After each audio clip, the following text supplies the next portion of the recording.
Buenas, mis amados. Espero que esta palabra sea de edificación, de gran construcción para todos los que necesitamos de ella.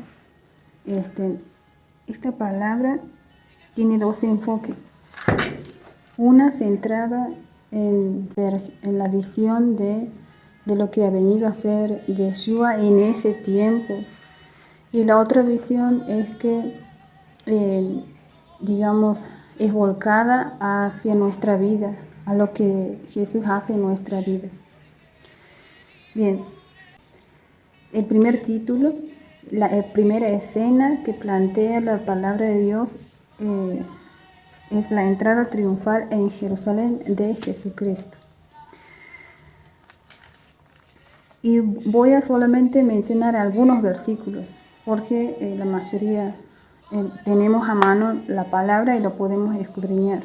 Aleluya. Entonces, les animo a que lo puedan hacer cada uno. Los discípulos habían recibido instrucciones. ¿Quiénes? Dos de sus discípulos. Yeshua envía a dos de sus discípulos con instrucciones precisas. Él ya sabía en dónde estaba, en qué ubicación. Entonces esas indicaciones los discípulos van y lo cumplen, lo hacen. También nos enseña la palabra en Isaías que Él no ha hablado y ha sido trasquilado, dice la palabra de Dios. Y Él no ha hablado, no se ha defendido ni nada. Con esa actitud ha venido nuestro Jesucristo, nuestro Jesús Hamashiach. También tenemos en cuenta lo que significa un pollino. Un pollino se entiende que tiene una característica de humildad, ¿sí? Y también lo voy a hacer comparación con cuando encontramos en el Apocalipsis, se habla de que Yeshua viene de regreso en caballo, ¿sí? Hay una diferencia entre cómo entra y lo que escoge montar Jesús Hamashiach, y del sometimiento y de la obediencia de lo que está en el estado en el que ha venido nuestro Adonai, nuestro Señor, en un estado de obediencia, en un estado de sumisión. Y algo nos quiere decir por qué Él ha escogido un burro de carga, así se llama en algunos países burro, en otros lugares aquí está escrito pollino. Y hay dos cuestiones notorias en que a mí esas palabras me llaman la atención cuando habla que sus discípulos han puesto sobre el pollino sus mantos, dice, palabra clave. Y sobre él se ha sentado nuestro Señor. O sea, el manto, nosotros entendemos que significa una cobertura que el Padre da. Y lo que es, cuando dice sobre él, es muy, muy específica esa palabra, porque cuando nosotros hablamos del Espíritu Santo y la misión del Espíritu Santo, cuando dice el Espíritu Santo está sobre mí y me ha ungido para predicar buenas nuevas, bueno, entonces, ¿qué quiero decir? Que podemos estar siendo identificados también en este pollino, porque en este pollino es cargado un manto, y es en donde se sienta el Cordero de Dios. Gloria al Padre. Y sobre todo la reacción en la que las personas los recibían. También muchos tendían sus mantos en el camino y otros cortaban ramas de los árboles y tendían por el camino. O sea, los recibían y gritaban hosana y lo glorificaban y se gozaban y eran bien recibidos. Y en el último versículo dice: entró Jesús en Jerusalén en el templo, y habiendo mirado alrededor todas las cosas, como ya anochecía, se fue a Betania con los 12. Es decir, ellos han entrado en el templo. Dice, Jesús entró en Jerusalén y en el templo, ¿sí? Ellos logran entrar a Jerusalén así, siendo recibidos así por algunas personas. Digo, ¿por qué? Porque como esto, el Espíritu Santo me hace entender que muchas veces eso se da en nuestras vidas. Se da en nuestras vidas como cuando llevamos a predicar el Evangelio, como dice el Evangelio del apresto de la paz, ¿sí? En nuestros pies está calzado el apresto de la paz, la palabra de Dios, el Evangelio. Entonces cuando nosotros vamos a predicar el Evangelio, muchas veces somos muy bien recibidos, y mucha gente se regocija en ese recibimiento. Gloria al Padre. En la segunda escena habla sobre la maldición de la higuera estéril. En este episodio dice: al día siguiente, cuando salieron de Betania, tuvo hambre. ¿Quién? O sea, vamos a tener en cuenta esto. Jesús estaba con sus 12 discípulos y solo él tenía hambre. No dice que todos han tenido hambre, él tenía hambre. Y en el 13 dice: y viendo de lejos una higuera que tenía hojas. Ahora esto es muy importante, esta palabra. Él ve de lejos. Es lo que, o sea, como ellos habían salido de Betania, ve otra vez el templo, ¿sí? Ve otra vez el templo y dice: ve de lejos la higuera, una higuera que tenía hojas. Dice: y fue a ver si tal vez hallaba en ella algo. Pero cuando llegó a ella, nada. Ahora vamos a unir estos tres episodios. Primero, el Señor manda a traer un pollino que no se ha montado con ningún hombre, y hemos dicho que este pollino es representado como la humildad y sobre todo la obediencia, en el que él tenía que someterse a la obediencia del Padre, ¿sí? Entonces, él es bien recibido. Así comienza el capítulo. Todos se regocijan y gritan: Hosana, Hosana en las alturas, Hosana, bendito el que viene en nombre del Señor. Bien. Y también he mencionado que este recibimiento muchas veces es llevado a nuestra vida cuando nosotros llevamos el Evangelio a diferentes lugares. Y muchas veces ese recibimiento tenemos para la gloria de Dios. Entonces, después pasamos a la higuera.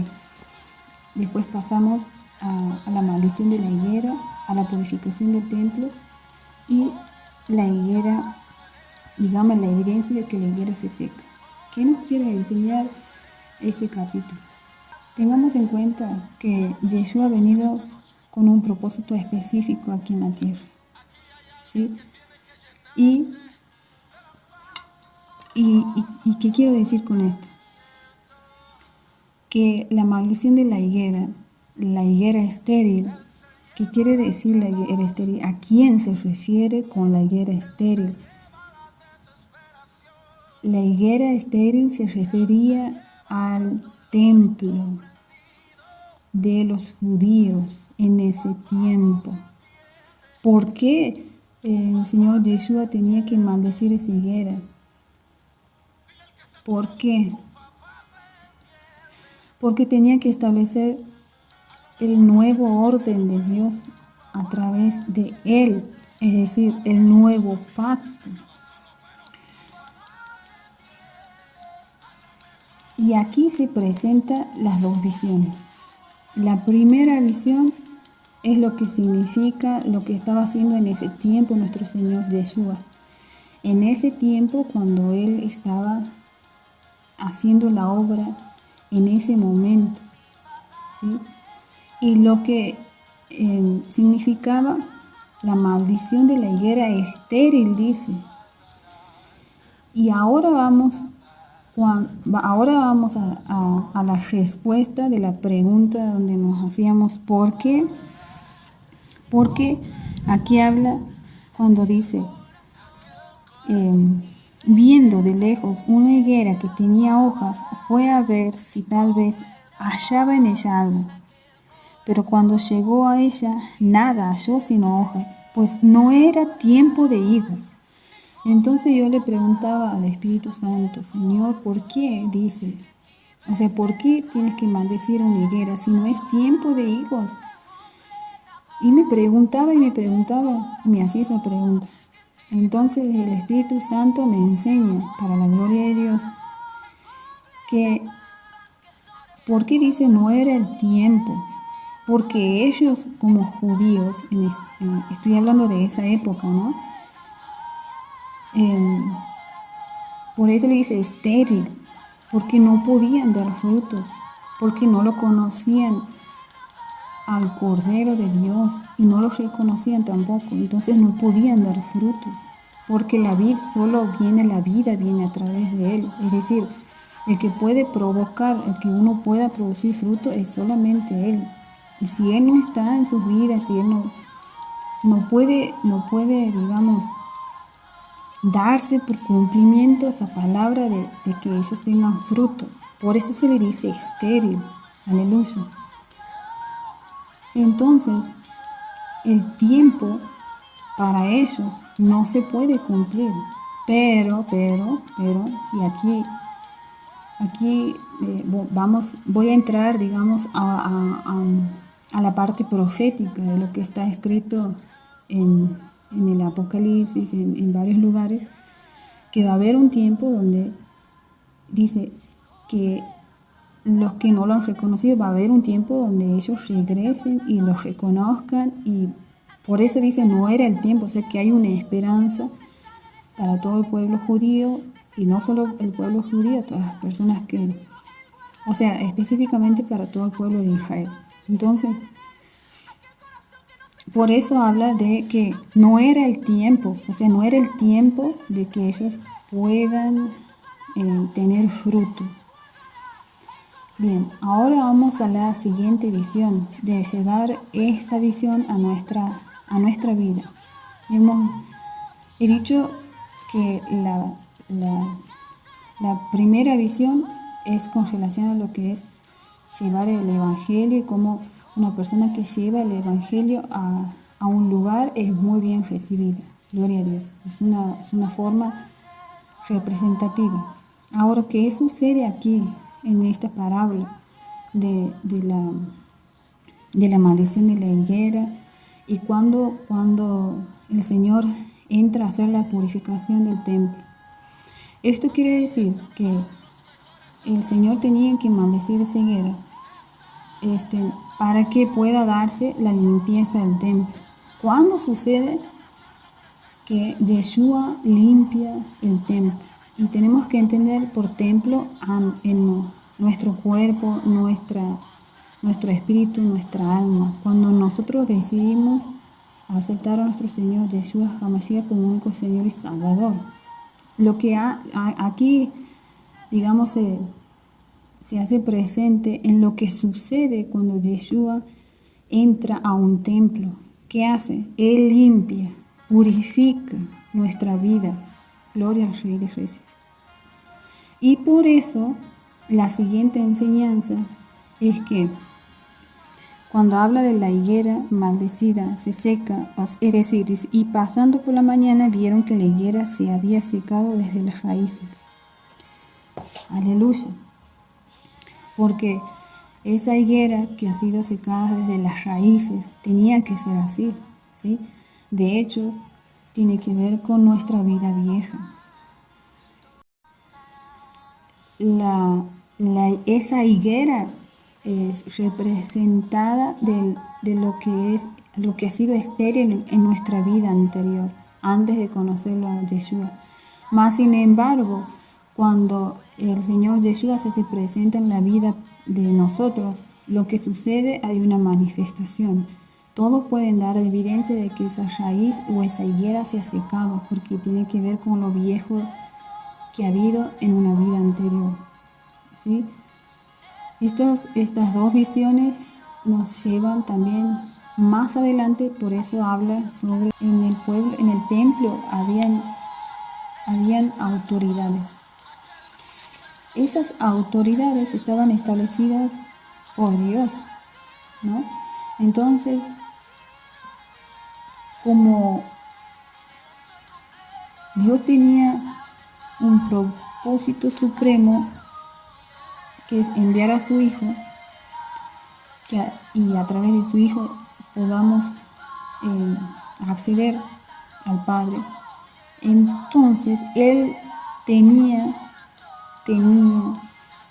que quitar esa autoridad en la tierra, ¿sí? Porque aquí lo que nos enseña seguidamente en este versículo nos habla de la autoridad y de la fe. Y también, seguido de todo esto, también está hablando de cómo tenemos que entrar en la oración. Por ejemplo, seguido aquí en el versículo 25, y cuando estéis orando, perdonad. Y si tienes algo contra alguno, para que también vuestro Padre que está en los cielos os perdone a vosotros vuestras ofensas, porque si vosotros no perdonáis, tampoco vuestro Padre que está en los cielos os perdonará vuestras ofensas. Es decir, repasando todo, alguien viene y predica el Evangelio, es muy bien recibido, perfecto. Esa persona que ha recibido el Evangelio, esa persona recibe, digamos, la maldición de Yeshua en la higuera estéril. Es decir, tiene que establecerse eso. ¿Por qué? Porque seguido de eso, el Señor lo que hace es entrar a esa vida y purificar el templo. Una vez que purifica el templo y ordena que todo se vaya, entonces Él está estableciendo una autoridad en nosotros a través también de la fe. Lo que empieza a hacer el Señor es una edificación, es decir, empieza a enseñar sobre la fe, empieza a enseñar sobre la autoridad y empieza a enseñar a cómo debemos orar y en qué condiciones tenemos que ir a la oración. Aquí nos enseña también el Señor que no podemos ir a orar si hay una falta de perdón en nuestro corazón. Entonces, también nos enseña que,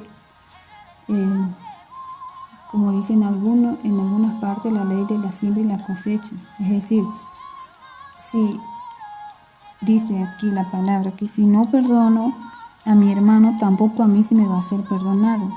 ¿Sí? Entonces, el Dios de los cielos nos va a perdonar. Perfecto, gloria al Padre.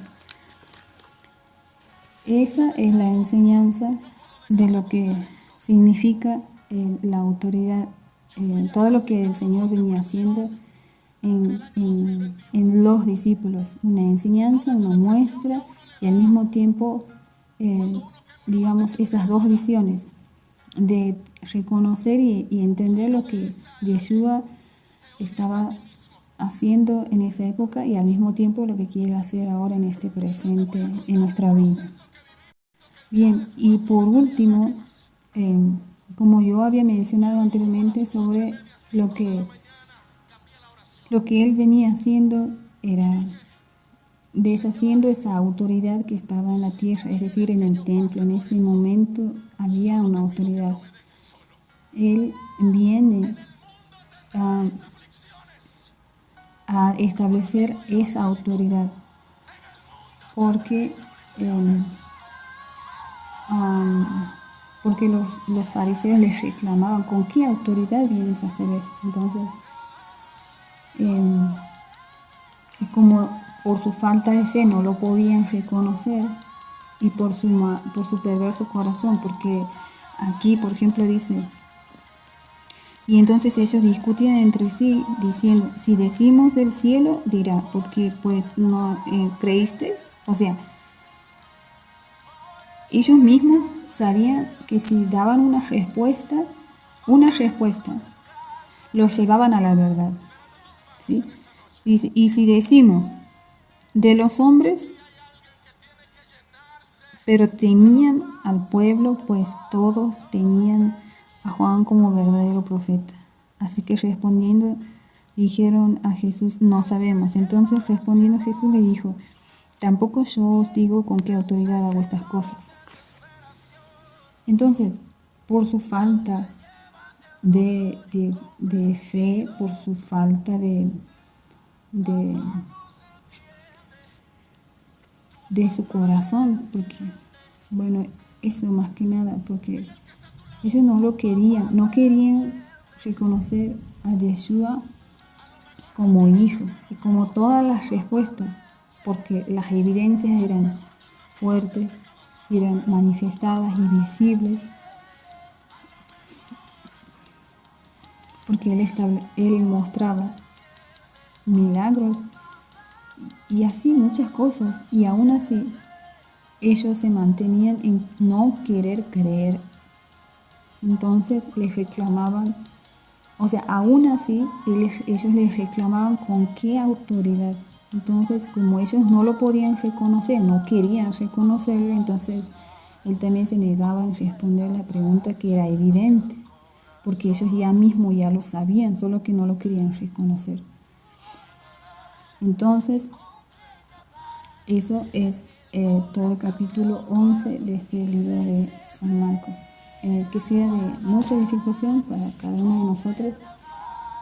Y pido disculpas porque no sé de qué manera lo voy a compartir, solo que este mensaje, solo que voy a ver, hay algunas partecitas que lo he grabado en video, otros en audio, así que no me anda bien el celular, así que estoy viendo cómo compartir.